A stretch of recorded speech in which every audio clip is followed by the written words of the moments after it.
It was tough to keep going. New slide. Oh yeah, got all the templates in. So I think you're signed in to Hangouts here, so right? The broadcast. So this is the microphone for the Hangout. Okay. So just kind of for sure. Sitting over there, but they probably like stay around here, around the computer area ish. You want to just like wait till like 12:05? Come on. See these rooters. Yeah.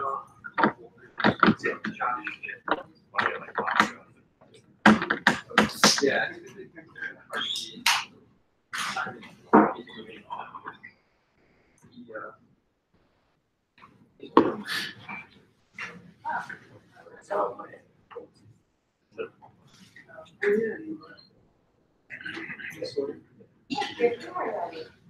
How did you get up there? I thought you were No, you're fine. Sometimes you get that, get on this floor, so I was like, yeah. I didn't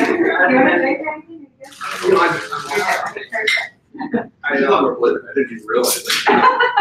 How did you get me something here? How are you here? Yeah, exactly. Yeah.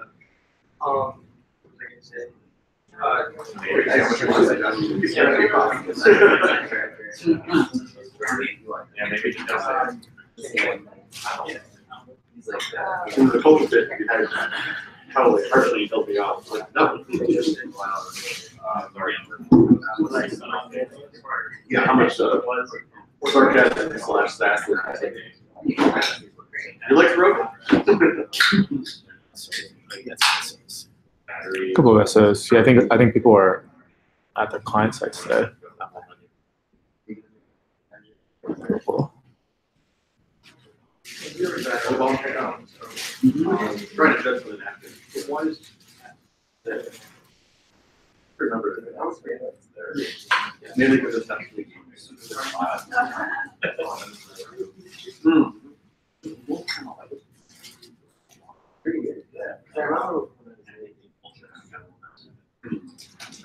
Let's actually get going. All right, guys, we're going to get started. Thank you all for coming. My name is Allan with an A, and this is Ilan with an I. We're here to talk a little bit about a project that I recently concluded with one of our clients by the name of Climate Corp. And we built an app for them, and during the course of that project, we implemented full continuous deployment on that engagement. And so we want to take a little bit of time to share with you our experience and our lessons learned, and also hopefully answer any of your questions and ultimately promote the migration more towards continuous deployment on additional projects and additional clients. So first of all, just a quick poll of the audience. How many of you guys just raise your hand if you're on a project that does some form of test automation or something of that nature? There's some form of automation. Okay, now keep your hands raised. Keep them up if you're actually deploying to production automatically right now. Okay, so yeah, so we've got a lot of people somewhere on the spectrum. So this is good. So we're going to talk about actually closing the gap and getting to fully continuous deployment and kind of the business case behind that. So what we'll cover today is first we'll define CI/CD and some of the associated operational terms. We'll also talk about the impacts of automation on and some of the science behind automation. And then we'll talk about deployment pipelines, feature flags, automated testing, and then lastly, we'll wrap it up and talk a little bit more kind of informally about how CI/CD and full continuous deployment impacted our team ultimately. So first, I think it's important to define some of the terminology that's thrown around with CI/CD. So yeah, So yeah, just some of the terminology can be, some people have sort of different opinions about what some of these things mean, and some of these things mean different things. People, DevOps, we all probably have our own idea of what DevOps means, but kind of in this context, it's kind of around, right, a team that, blurring the lines, right, between developers, QA, operations, right? We want a single team that can deliver software, right, in a highly kind of cohesive unit. In terms of CI/CD, the CI, right, is continuous integration, which really is really a fairly simple concept. It really just means that as developers, we are integrating code often, right? Let's say once a day or more than once a day, right? We're not sitting on feature branches for months at a time, or even across projects, right? If you've got multiple pods working, right, you're not waiting for 6 months before you try to integrate things. You're trying to integrate as often as possible. The more often, the better. Continuous delivery is really it's kind of a broad term, right? Or like kind of a series of practices about how do we deliver code rapidly and safely, right, to production, right? It's kind of a general term, but so that's where it's the CD. Like some people think about delivery, some people think about separate those two concepts. So continuous deployment is a very specific practice, right? That means we are going to deploy, right, to production, basically on every commit or every merge of code or something like that, right? The code is going to automatically flow to production. We don't have like a manual, necessarily QA process, right? That has to step in and someone has to hit a button to actually push the code out. So that's what continuous deployment is about. Yeah, so it's important to understand these terms when, especially your client or somebody on your team starts asking for things like 100% automated test coverage or full CI/CD. And these can be vague, and you need to make sure to clarify exactly what is going to happen and what the definition of each one of these terms is. So in most teams, like we saw in that earlier audience poll, are somewhere on the spectrum between continuous integration and continuous deployment. And so this is a graphic from the Atlassian blog that really helps identify gaps and where you may need to actually focus your efforts in order to get to continuous deployment. So as you can see here, the top row would constitute continuous delivery, and that is almost fully automated. So you have your continuous integration, automated code integration, deploy to staging and other lower level environments, acceptance testing, and even your smoke tests have all fully been automated at this point. But somebody, like Ilan said, somebody is pressing a button to deploy to production. And the reason that most teams will get stalled out there, and we found ourselves stalled out there for a couple of weeks, was around change management and a cultural shift and a little bit of fear, around like what will happen when this starts to occur automatically. And also there were some client QA considerations, and they had a process by which they wanted to impose a code freeze and run a regression test before we deploy anything to prod. So we kind of lingered in continuous delivery for a couple of weeks until finally, immediately following a deployment and a release, the next day we had like a couple of small changes and we enabled continuous deployment so that we could actually start going to prod automatically with small changes. And then over the course of the coming sprints, we were consistently going to production. So especially for the solution owners in the room, there's a lot of questions around when you have CI/CD as part of your objectives in your client engagement. What does that actually mean for planning the project, and how do you approach the effort that goes into building that competency and capability out for your team? Do you treat it as an epic, as a subtask, or as a separate project? And this has implications on when you actually get to that point and how you handle your day-to-day. So basically, the way that we approached this with the Climate Corp team was we had two phases. One was before we had our full automation in place, and one was after.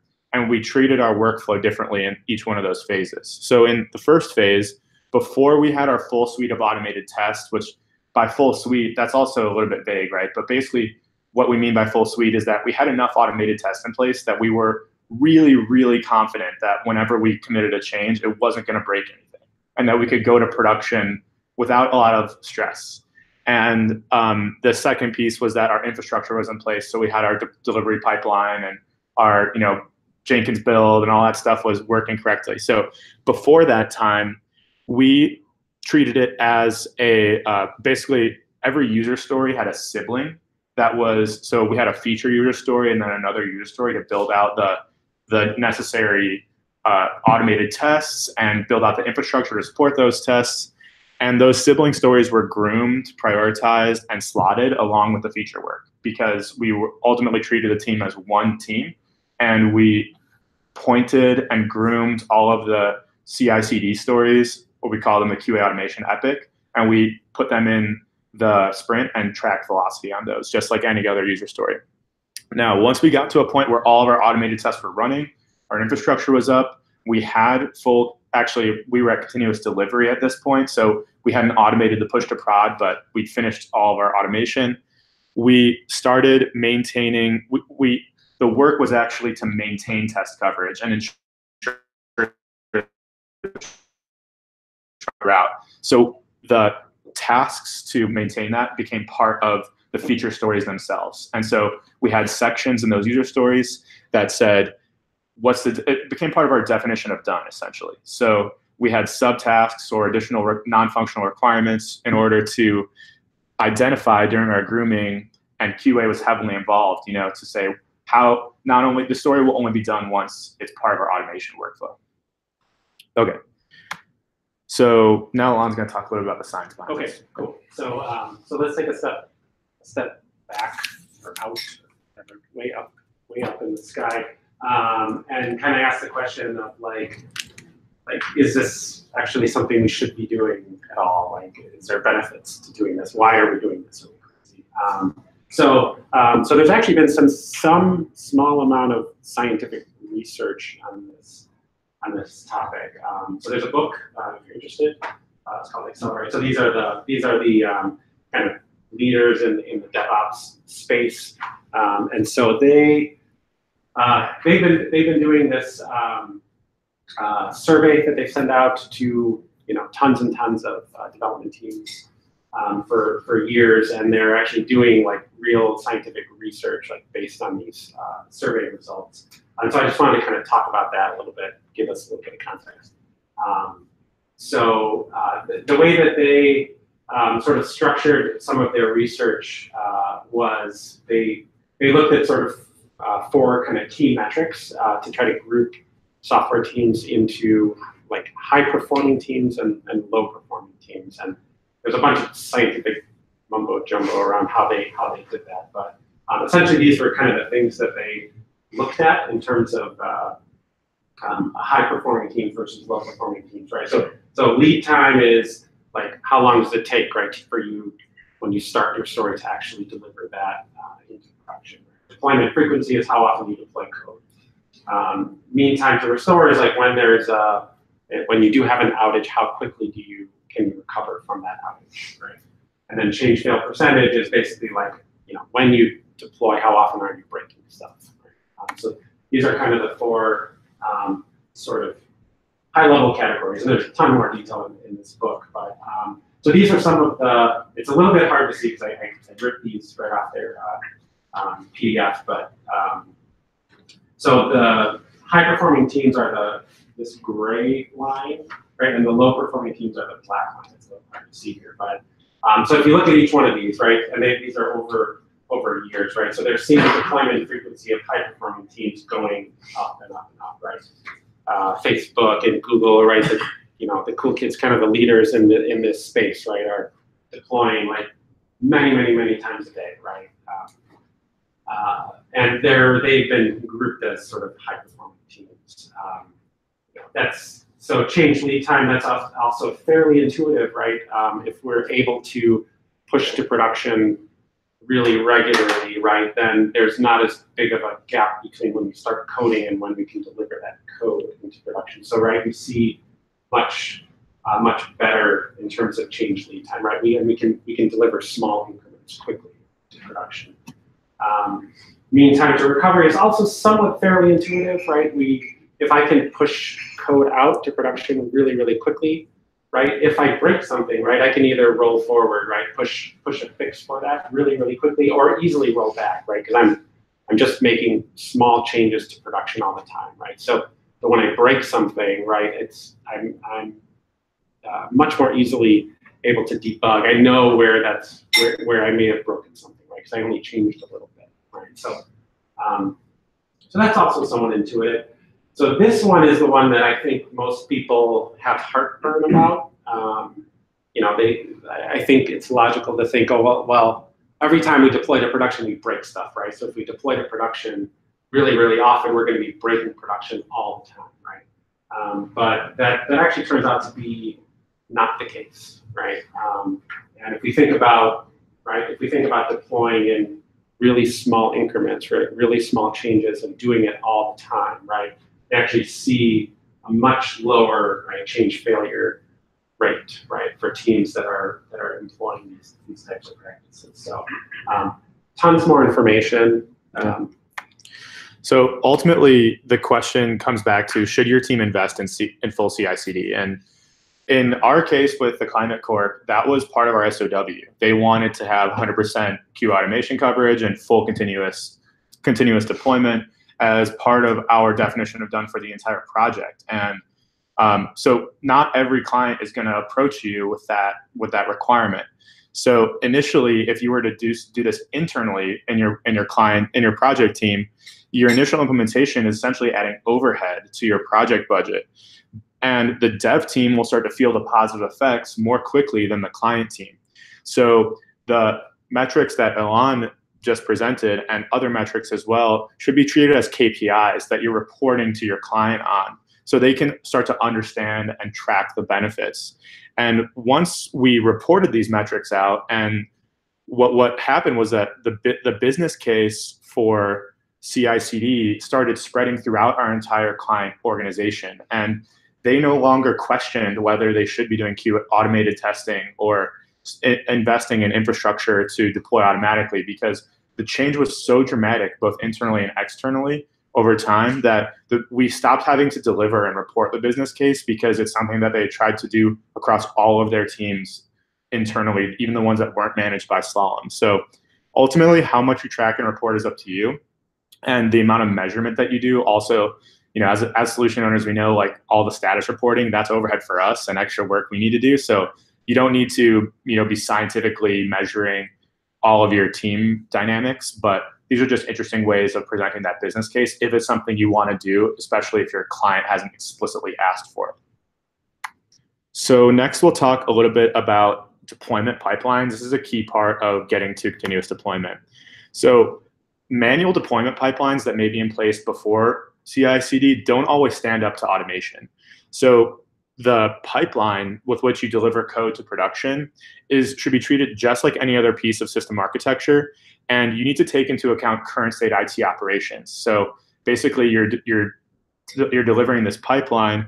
May require several iterations to get it right, and the technical design basically has an impact really on your day-to-day and how the morale on your team, how you guys feel, and how you interact with your requirements. And so it's important to take that into consideration whenever you make a change, and treat the deployment pipeline, retro on it, and talk about it in planning if you're planning on making any changes in the coming sprint, because those things are really, really critical, and even a minor change could add a lot of work for one person potentially, or create a lot of deviance in your capacity. So now Allan's going to talk about the actual deployment pipeline that we implemented on the Seed Advisor app for Climate Corp. So yeah, so this is a picture that we drew, right? And actually, it was a really good tool for us, like, kind of throughout the project, to actually draw out, like, in pretty specific detail what our pipeline actually looks like. And this was a work in progress. This wasn't the first version, right, of our pipeline. But this gives you kind of an example of maybe how to sort of draw these things out. And then I did want to explain a little bit about sort of what these things meant in our world, right? So this is our deployment pipeline. Right? So this is how our code goes from, developer commit all the way through to production. So the little circles on the pipeline are sort of activities that happen, right? And these rectangles are quality gates, right? So these are the checks that happen that, those gates, those checks have to pass, right? If they fail, that code doesn't go any further, basically.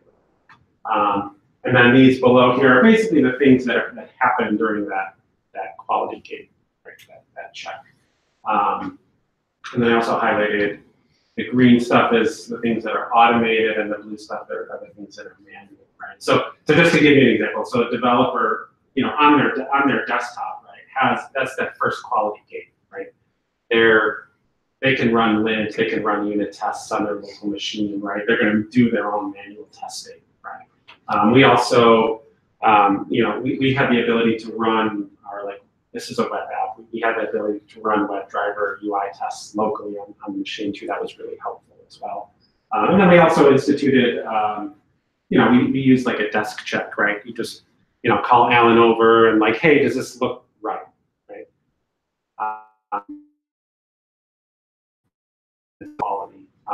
Quality. So now the developer's happy with his code, right? He submits a PR, right? And now we hit the second quality gate. So there's still a manual step here that happens.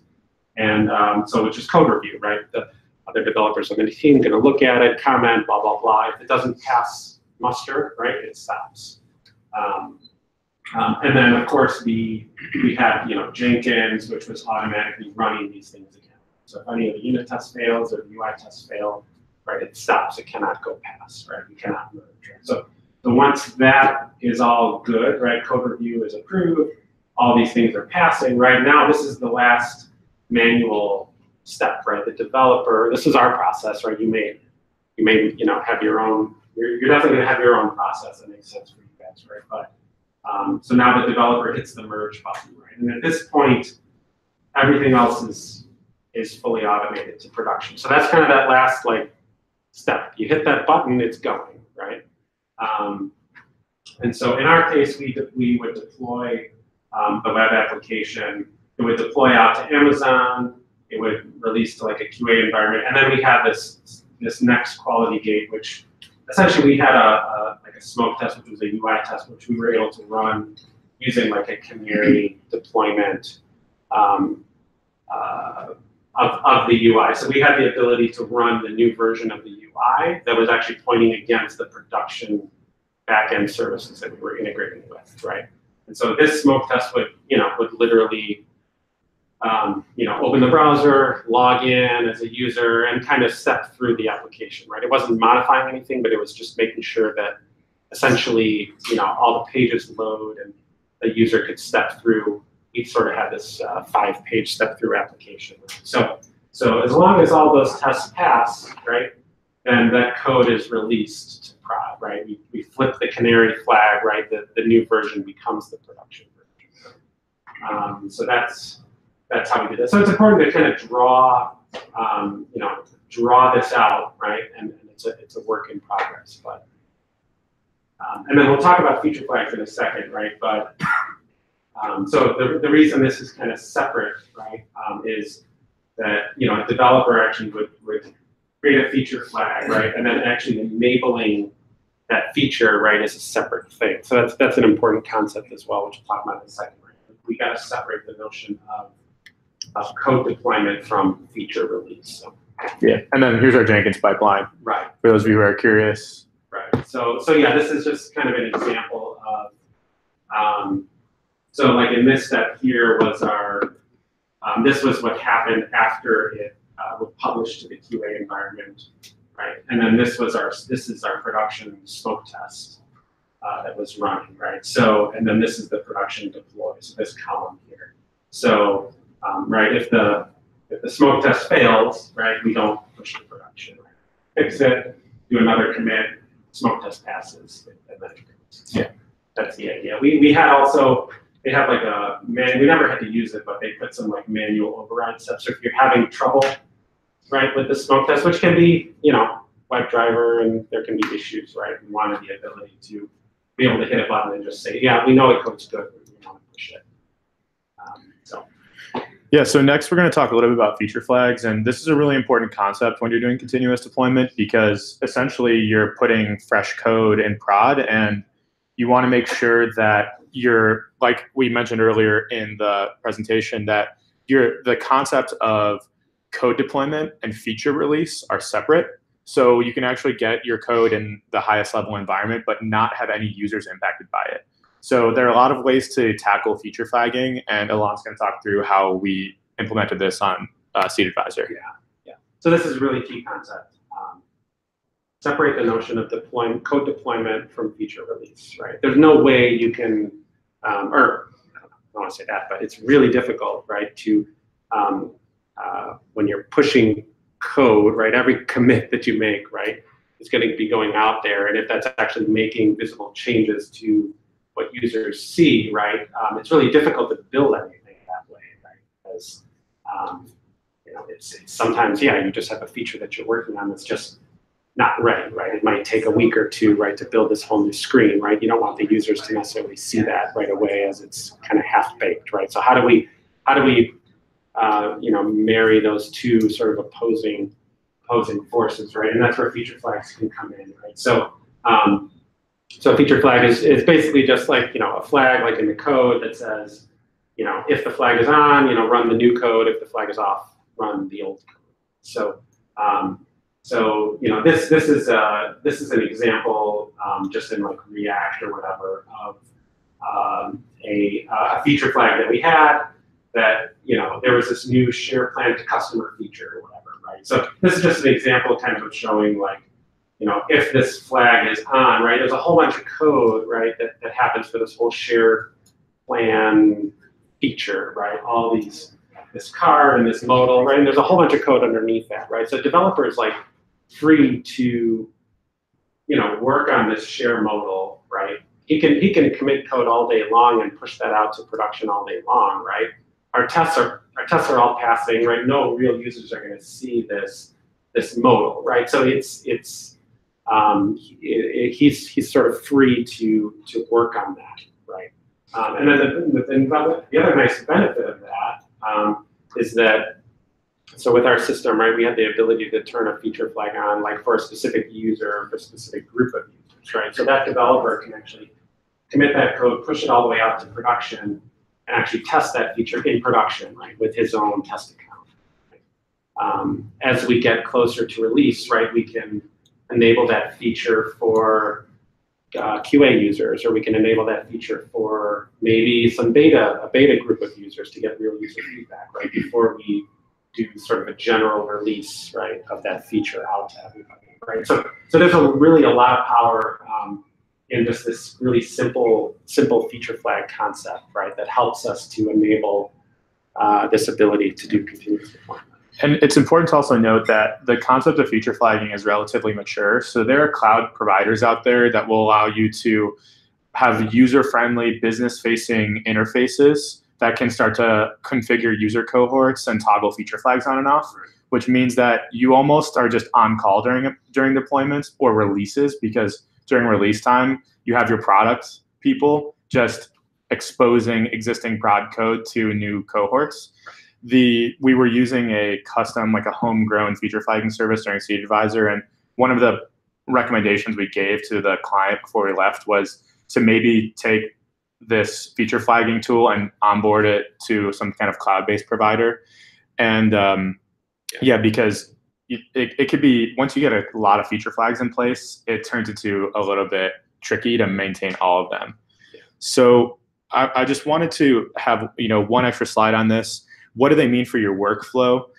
Basically, feature flags should be treated like a technical enabler for your project. So that means whenever you have a feature, you need to identify your plan to roll out that feature, and also the user cohorts that are going to be interacting with that feature at every step between the time you start coding it and the time you start testing it and the time that your full rollout, like your entire prod user base, sees it. So that means that all work is deployed, tested, and demoed in prod, which is really, really nice because it vets out your prod environment. It makes demos really, really useful and more interesting. And then you basically have a designated product owner who's in control of the feature flags and helps with your rollout strategy. maintaining multiple flags gets very tricky very fast. I recommend that you add cleanup tasks into your workflow, into your backlog. After you fully rolled something out, add a little task in there to remove that feature flag if you made a dedicated flag. And delete the old code. Don't leave it in there. Yeah. And then you can add an automated test that actually tests your feature flagging solution. So if you're not comfortable or confident in your feature flagging tool, you can add an automated UI test that will, test with a user where the feature flag is enabled and then where it's disabled and ensure the correct things are coming back.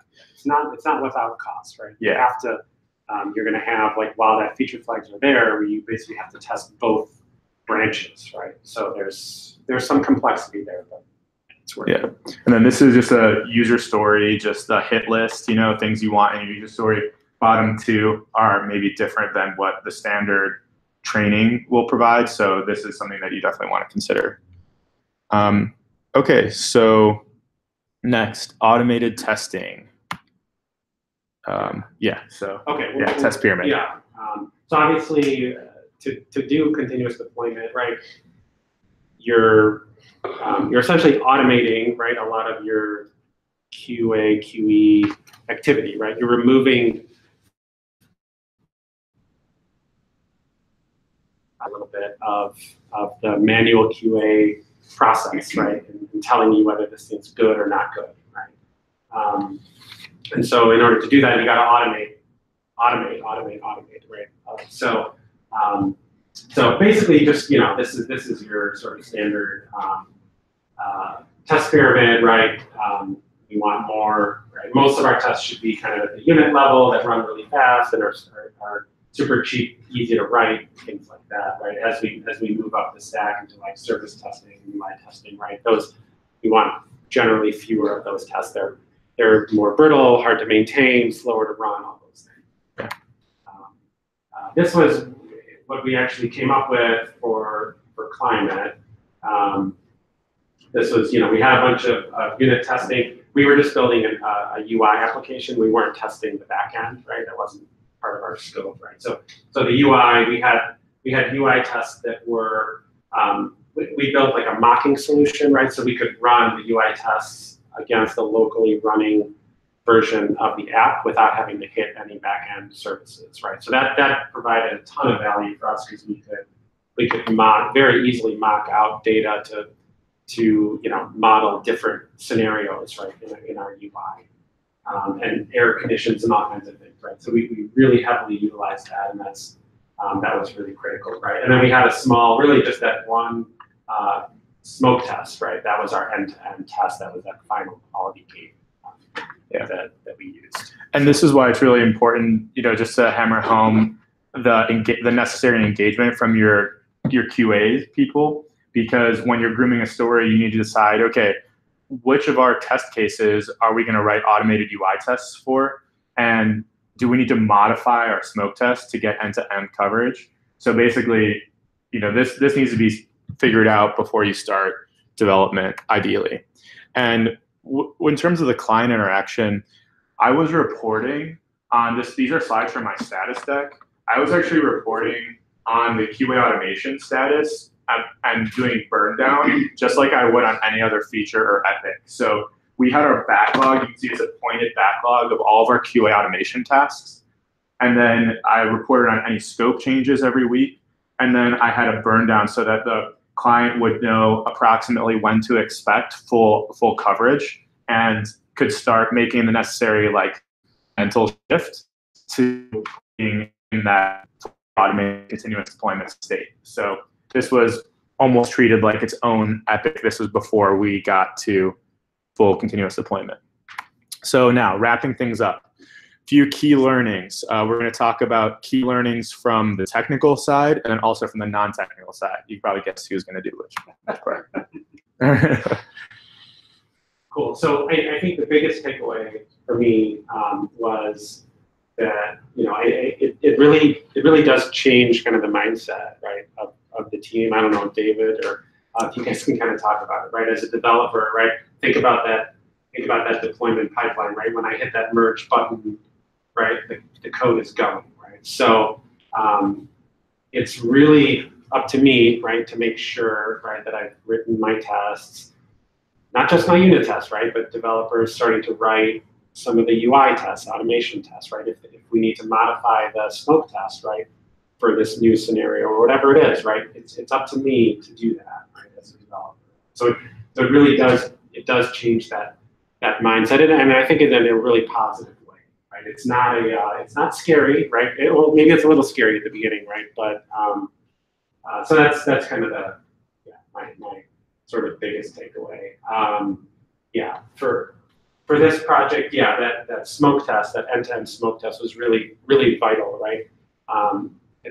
When we first started doing this, right? I would, before we actually turned on after we turned on the full deployment, I would still, once it deployed to prod, I was still finding myself going into prod, logging in, and kind of manually walking through and just making sure everything was running, right? Like that felt good to do that, right? Just like you would do, right, after any prod deployment. But after like a week or two, I stopped doing that, right? Because that's what the smoke test was doing for me anyway. we realized that we were just repeating those same exact steps that the smoke test was doing. So we actually got to a point where we were, the pipeline was deploying to prod, and it's all good, right? Unless someone complains, right? I'm not going to necessarily, log into. I'm not going to feel that need to log into prod and manually verify, right? So that was really huge for us.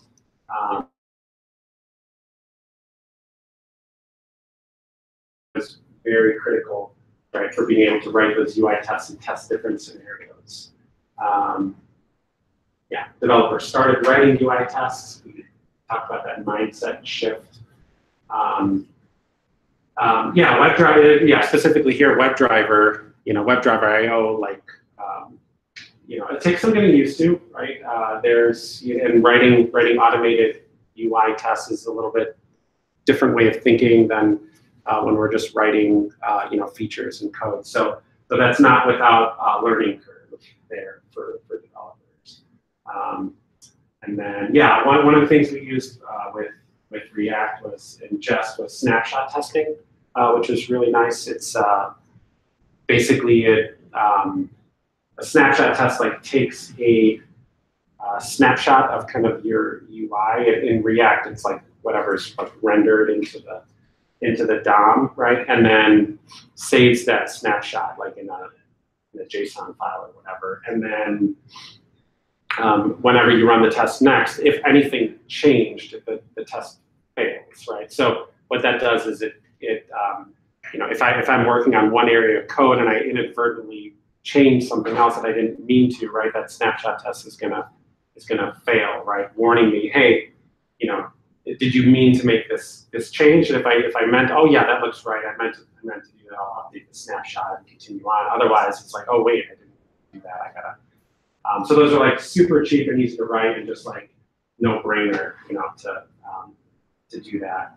And the last takeaway was Sauce Labs. We were still figuring out how to integrate that into our deployment pipeline. We didn't actually. It wasn't actually part of those quality gates, right? There's issues with that, right? You don't want something that's gonna, if it takes an hour to run your Sauce Labs tests, right? Putting that as a gate in your deployment pipeline is going to be really, really painful. Yeah, and you don't want IE bugs to stop your releases. Well, yeah, depending on the requirements, right? So that was another thing. How do we integrate that into this sort of model? It's still.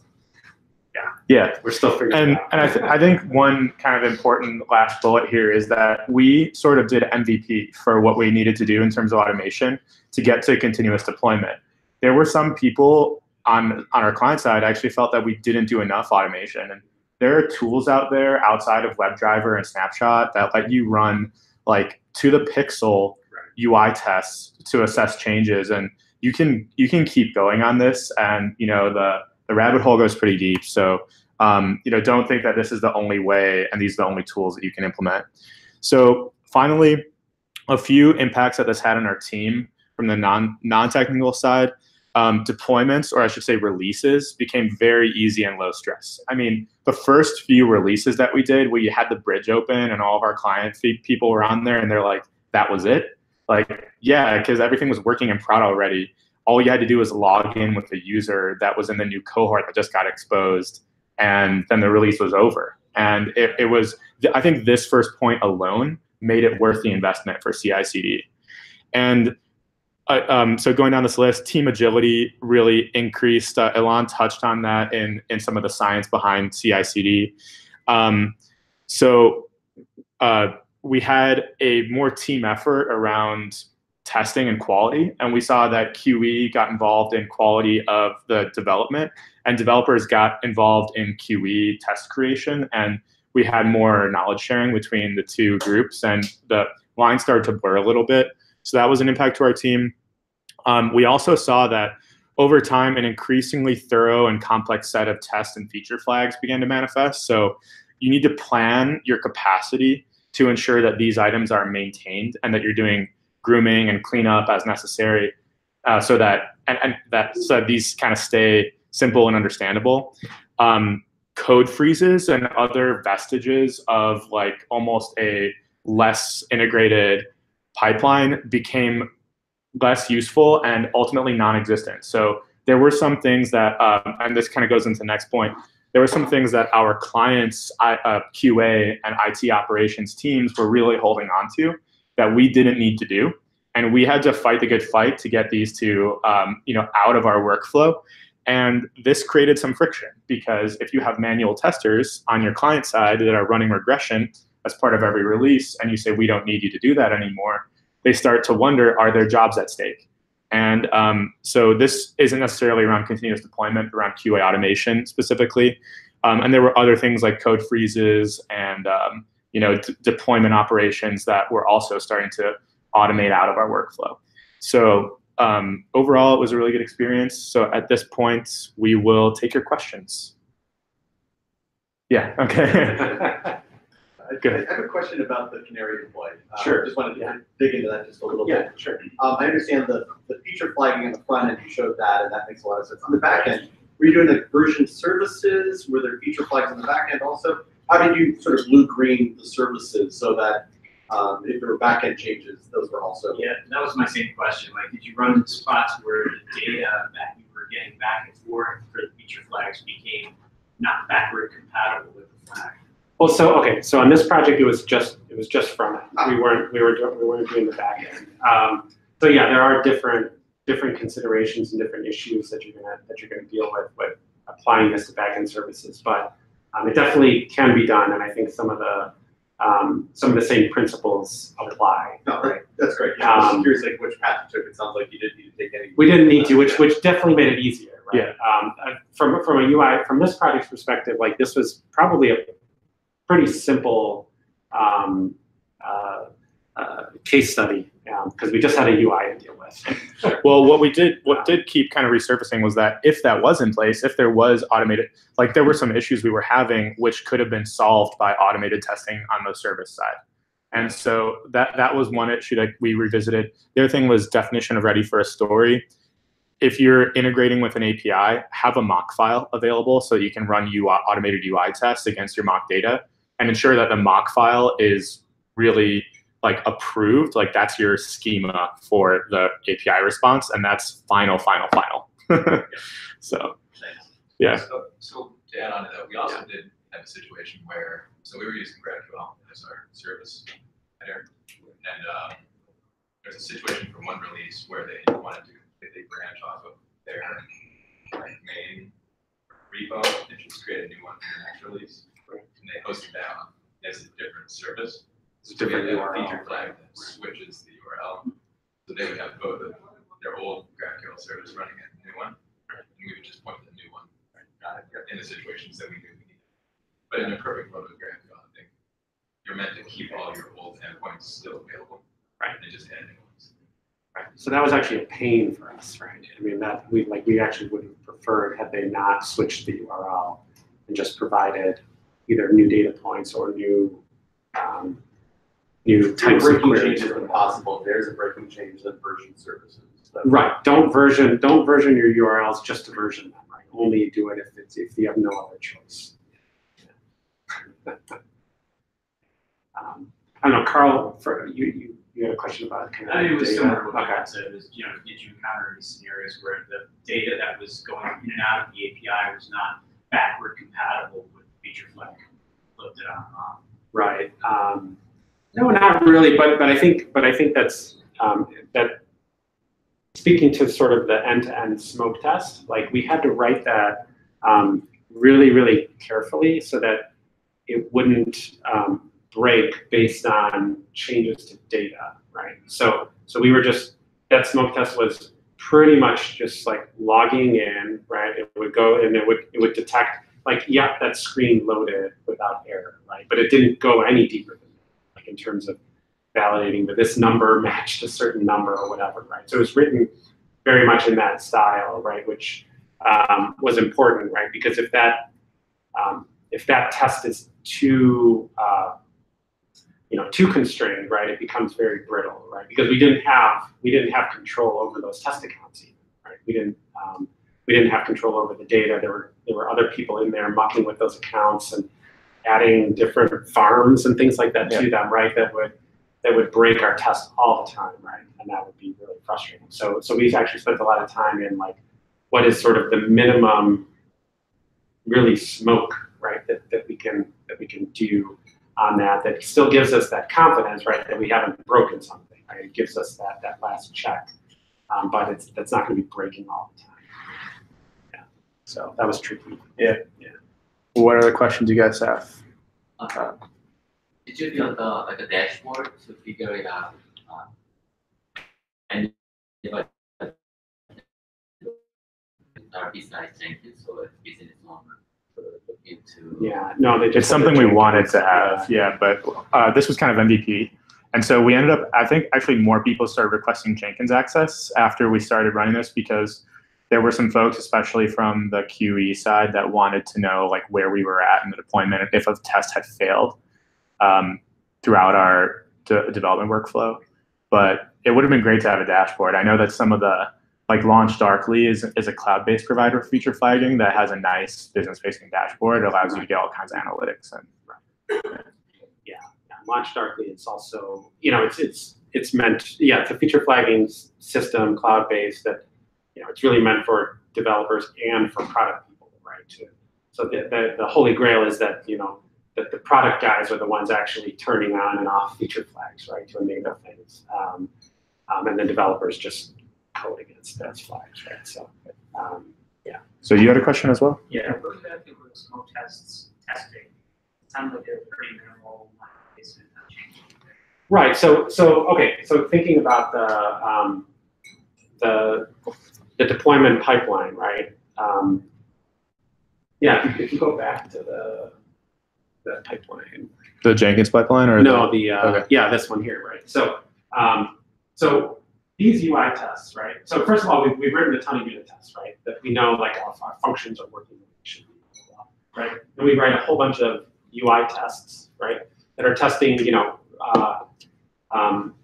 pretty fine, like, okay, this page, right, when it's in this error state, it should show this toast message, and then I click on the toast and it goes away. Or like selecting radio buttons. And, right. And moving sliders across and testing all those interactions, right? That's the job of these UI tests, and we can do most of that, right, or really all of that with mock data, right? So we've already passed that gate, right? So we know that the components and the pages, those interactions, right, are working, right? That's all happening here. Right. We're confident in that, right? So now the end-to-end test, right, is really just saying, okay, we've tested our code in isolation, right? We're confident that our code is working, right? But I still aren't confident that when I actually go and hit the back end, I haven't broken something, right? So that's really what that last test kind of gives us, right? It's like, yeah, user can still log in. Yeah, user can still basically navigate through the app and not see errors, right? We haven't, it was super easy, like with GraphQL. If we added a query for a new property, right, that didn't exist, right, that someone had a typo, right, but our UI test wouldn't necessarily catch that, right, and our unit test wouldn't catch that, right, but when you actually hit the server would throw an error, right, because it doesn't understand that property, right, so that's where this would fail, right, so it gives you that last check around, yes, here's my app, and it's actually integrating and talking with the backend, and it's working. And that's also a good question because it's something that on the project we pivoted on around midway through. So initially we were writing really robust end-to-end tests that were specific to responses from these new services that were being built out. And we found that we were spending so much time maintaining them, and they were giving us a lot of false negatives and stopping our builds. And so that smoke test, that was pretty much our only end-to-end test. And end-to-end testing in itself is kind of like a buzz term. It's like, does that mean that you're validating like the data science model that's feeding your data store, that's feeding your API? Like where do you start and where do you end? But we found that this test, which checked our app holistically against our prod services, dwindled over the course of the project. And as we became more confident in our unit tests and our UI tests, we needed less end-to-end testing at the end to give us full confidence that the app wasn't broken. Ultimately, it was just like Allan said, literally a smoke test. So yeah, hopefully if you don't get burned on that, if you try doing this in your project. One of the characteristics of cloud-native application or a lot of applications that we build these days is to decouple the configuration from the actual application so that we build once and promote it to the higher environment. Right. But the unit test, I would assume that it belongs to the application side, and the configuration is posted in a separate repository. Did you encounter any problem by which if you have a breaking change in configuration that needs to be dependent on certain version of the application? Like tying those two together in terms of right. Well, we didn't really have much configuration. I mean, this is just a UI only, right?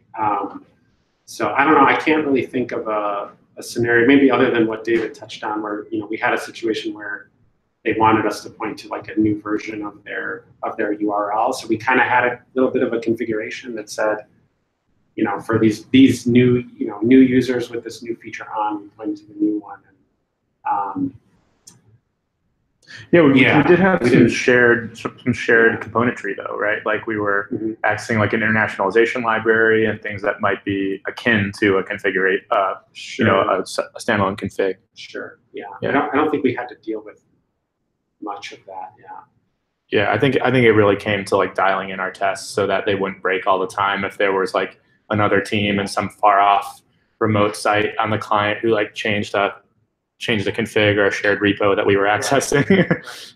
Yeah, in our case, so okay, like the React app, they had a library. So Climate already had like a sort of a web framework that at runtime, right? It knew it would look at the URL and it would recognize, oh, I'm in the QA environment, right? And so then it would send requests to the QA backend services, right? But that was all kind of handled by a library that we just got, from Climate. That's how they do things across all their applications. So maybe that's part of it. We didn't really have to worry about it too much.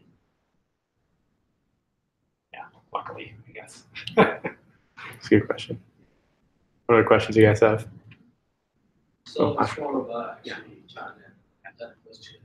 Being on the project and going through the exercise of the CIC actually as a QE, as a change of mindset.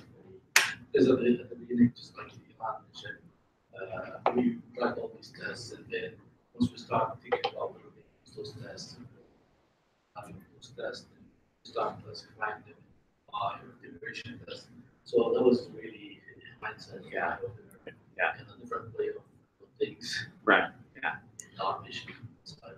Yeah. Thanks, Ashraf. Yeah, and another point, kind of along that lines. I hope that. This box actually is really important still too, right? There's still manual testing that happens, right? When we before we actually release a feature, yeah, you still need that, right? This isn't a oh no, we don't need manual testing, right? So that's kind of an important point. But one of the things that this enables us to do, right, is even do that manual testing in prod if we wanted to. We could turn that feature on just for test users or our own test accounts, and validate that there. So. Yeah, so we hope that as Slalom Build being a leader in agile space, that you guys are familiar with this, and this presentation has helped given you an understanding of what's out there and what the business objectives might be to get to something like this. But also, this is a call to action. So like as David, Ashraf, Ilan, myself have kind of repeatedly stated, that this was a really overall positive experience for the team, and it made our project a lot more fun and a lot lower stress. And it was a lot of upfront work, but it was totally worth it. So we highly recommend that if you aren't already trying to move along this progression, that you maybe start to initiate that change, or at the very least, have an opinion on it, and bring it into those early conversations during your discoveries to hopefully make future projects run more smoothly. Yeah. Just to pile into that comment real quickly, historically, Slalom Build, we've been like the MVP builders, right? We're building version 1 of something, right, and not really worrying about production like things. Pre-MVP compared to what's using it, right? Right. But as we're starting to open up, post MVP, we're doing like follow-on releases, or even just enabling whether it's us or someone else that's kind of doing site reliability things in the future. I think this kind of thing helps us be better builders when we think about whomever is operating it in the future. Kind of planning for that early on in the project. Right. Just encourage us to educate. Some of it's going to be some education to our clients, because it is a little bit more upfront. There's going to be a little bit of a schedule hit and maybe even some earlier budget hit, because the benefits don't realize right away. But educating them on the benefits, not everyone's going to have those conversations. I think in a lot of cases. Yeah. Absolutely. All right. So if there are no more questions, that's a great note to end on. Thank you guys all for your time. Really appreciate it. Happy holidays.